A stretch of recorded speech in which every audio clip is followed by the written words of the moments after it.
જૂનાગઢ શહેરમાં હાલ મહાનગરપાલિકા દ્વારા ભૂગર્ભ ગટરની કામગીરી તેમજ પાણીની પાઇપલાઇનની કામગીરીને લઈને પાઇપલાઇન નાખવાની કામગીરી ચાલતી હોય ત્યારે શહેરના મોટાભાગના રસ્તાઓ ખોદવામાં આવ્યા છે।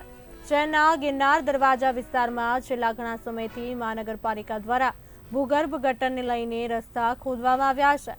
કામગીરી પૂર્ણ થયા બાદ પણ રસ્તા બનાવવામાં આવતા ન હોય ત્યારે સત્યમ સેવા યુવક મંડળના પ્રમુખ મનસુખ વાજાએ જણાવ્યું કે રસ્તા ખોદવાથી લોકોને વારંવાર મુશ્કેલીનો સામનો કરવો પડે છે તેમજ ગિરનાર તળેટી તરફ જવા માટે લોકોને જવું હોય તો પણ જઈ શકતા ન હોય।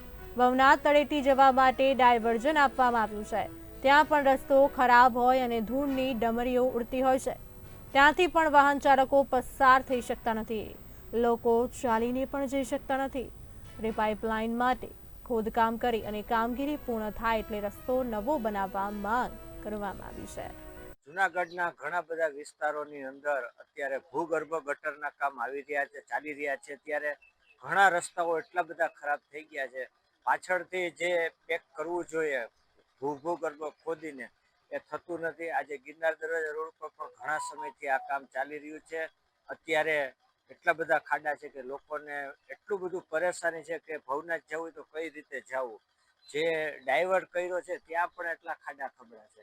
એટલે કમિશનર સાહેબને અમારી વિનંતી છે કે આ વહેલામાં વહેલી તકે કામ પૂરું કરે અને પાછળથી જેમ ખોદકામ ચાલુ થાય અને પાછળથી પછી બુરતા જાય એવી અમારી ખાસ વિનંતી છે। કોર્પોરેશન દ્વારા છેલ્લા ઘણા સમયથી જે આ કામ થઈ રહ્યું છે, દરેક વિસ્તારની અંદર લગભગ અત્યારે ખોદકામ ચાલુ છે।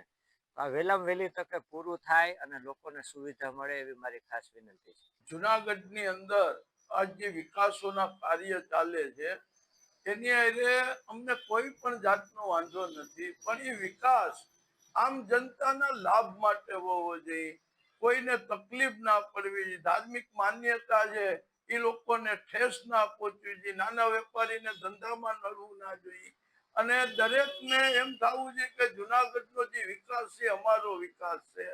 હાલમાં કમિશનર સાહેબ છે એ સર્વ સત્તા મહાનગરપાલિકામાં જે પાણીની લાઈનો નાખે છે ત્યાં આખા રોડ તોડી નાખે, રોડ તોડે છે એ 10 દી લગન રોડ કોઈ રિપેર કરતા નથી।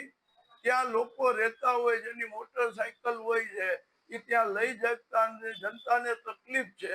આવો જ પ્રશ્ન ભવનાથનો, જ્યાં દેશ અને વિદેશના લોકો દરરોજ દર્શન અને કુદરતી જે આપણને મળ્યું છે જુનાગઢને ગર્વ ધાર્મિક, એના દર્શન કરવા એનો લાભ લેવા આવે છે। દર રવિવારે હજારોની સંખ્યામાં એમ કે જુનાગઢ શહેરના લોકો ત્યાં જાય। આજ રોડ તોડી નાખ્યો અને ત્યાં કોઈ વાહનો પણ હાલે એવી પરિસ્થિતિ નથી અને ડાયવર્ઝન જે વિસ્તારમાં કરેલો છે બીજા રોડનો એ પણ તૂટેલો છે અને કેવડી મોટી તકલીફ જનતા ભોગવી રહી અને દેશ વિદેશના લોકો આવે છે તો જુનાગઢ એક ટીકાના પાત્ર બને છે। એટલે અમારી તાત્કાલિક કમિશનર સાહેબને માંગણી છે આપ બધા એરિયામાં રહ્યો, કામ કેટલા દિવસમાં પૂરું કરે એનું તાત્કાલિક ઉકેલ કરો અને વિકાસની દ્રષ્ટિએ અમે તમારી સાથે જઈ